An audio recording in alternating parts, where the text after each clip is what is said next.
Sol Y Sombra by Rose City Band. And Kiley, this was your selection.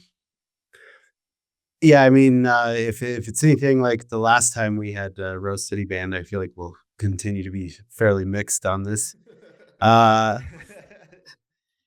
yeah, one of my current favorite bands, Rose City Band, led by Ripley Johnson of, I guess you'd say Wooden Ships and Moon Duo, but it appears to me the Rose City Band seems to be the main plate these days. Yeah, follow up to 2023's Garden Party, which we reviewed here.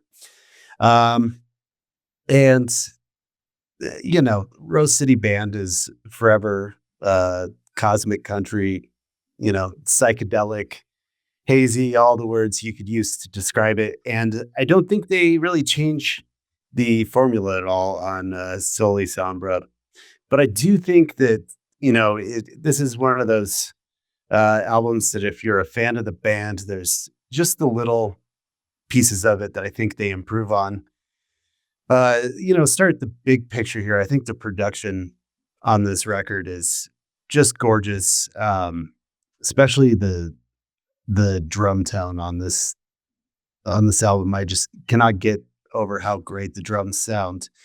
And then all of my reviews for their records, I think I reviewed the three before this, and always hinting at Barry Walker, who plays pedal steel for them, that he's the secret sauce of the band. And I really think on this record they let him rip, and really built around his wizardry.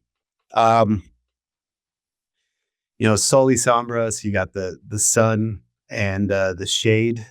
I think for me, the part of this record that falters a little bit is the shade. Evergreen and Sunlight Days, especially Sunlight Days. It's 6 minutes long, and it just really kind of takes the wind out of the sails before Radio Song brings things back. And then I think it's similar to the piece we were talking about for Marabou State, La Mesa, which is like a little 2-minute instrumental here. I would love to hear some more of that idea from these guys, just to take it somewhere else. But yeah, I think overall, I would call this an improvement over Garden Party, just in the little pieces that I mentioned. And I'd probably put it as my second favorite overall for them, behind Summer Long and just ahead of Garden Party. So yeah, I'm satisfied with it. And let's hear if your guys' opinions have changed since 2023. Over to Karl. I'm sorry to say it hasn't. No, I mean, it was one of those where I was intrigued to check in with these guys again. Obviously, like you say, a couple of years ago, we listened to Garden Party. And like even before that, Kiley, you got me spinning. Was it Summer Lawn? And, one of the ones from Mean Joe as well. So, and yeah, I mean, you kind of touched it. I think it's fair to say this album is quite similar to what's come before. Plenty of, those laid back bluesy grooves, dreamy vocals. It's, music that's made for just chilling out in the sunshine. I think my favorite is probably the opener, Lights on the Way. It definitely stands out for me. It's got that, that great toe tapping tempo to it, those wonderful guitar slides. Just a fantastic way to start the records. You mentioned Radio Song, Wheels as well later in the records. Again, they've just got some really brilliant guitar work going on.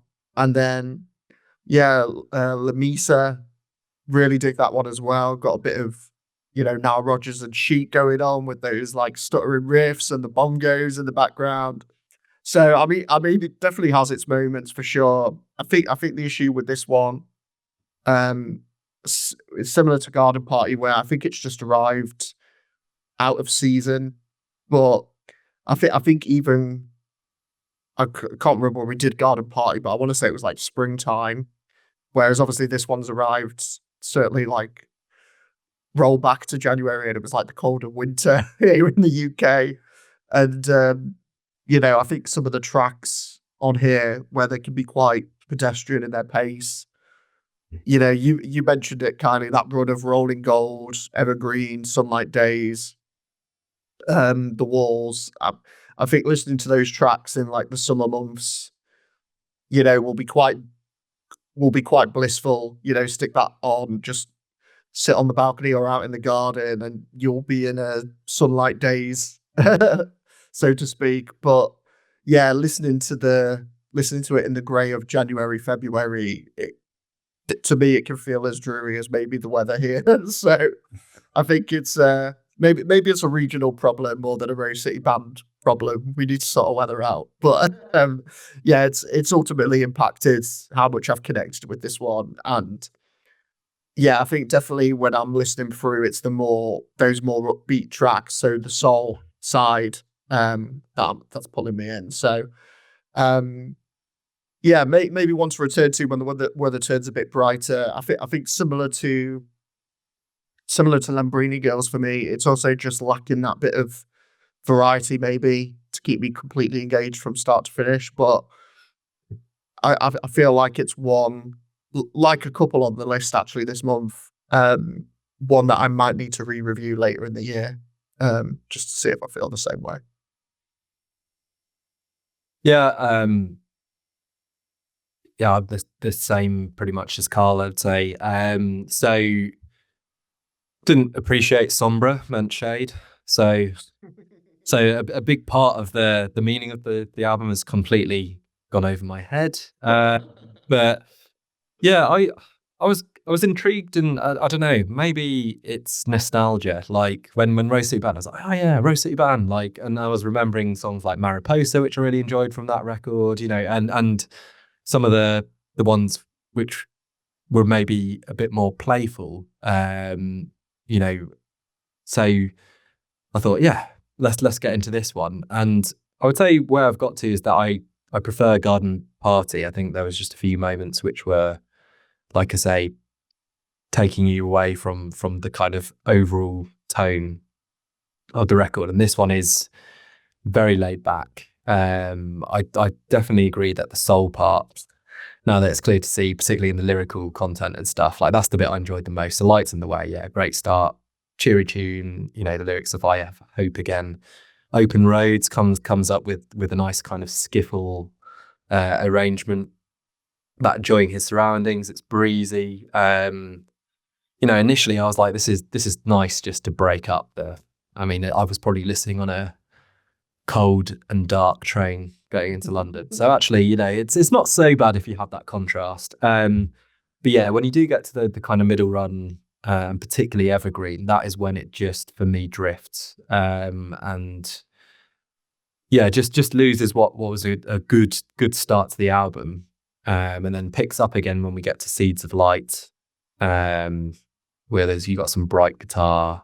And like both of you have mentioned, La Mesa, just really enjoyed that. Just nice and funky. So Seeds of Light to Wheels is probably my sort of 3 top, like the best run on this record. Really like the guitar lick in Wheels. And then The Walls doesn't quite kind of keep up the momentum. But yeah, so some good moments which I feel in an EP of 5, I would really rate highly. But then yeah, let down by that kind of middle run, I would say, most of all, and could have done with more moments like La Mesa, and kind of just a few things which to change it up. Overall was where I got to. So yeah, we do like Rose City Band, but yeah, just want to see some elements of what Ripley's doing. Yeah. On his records. So we'll just wait to the next one, basically. And you asked the same question, Kylie. So there we go.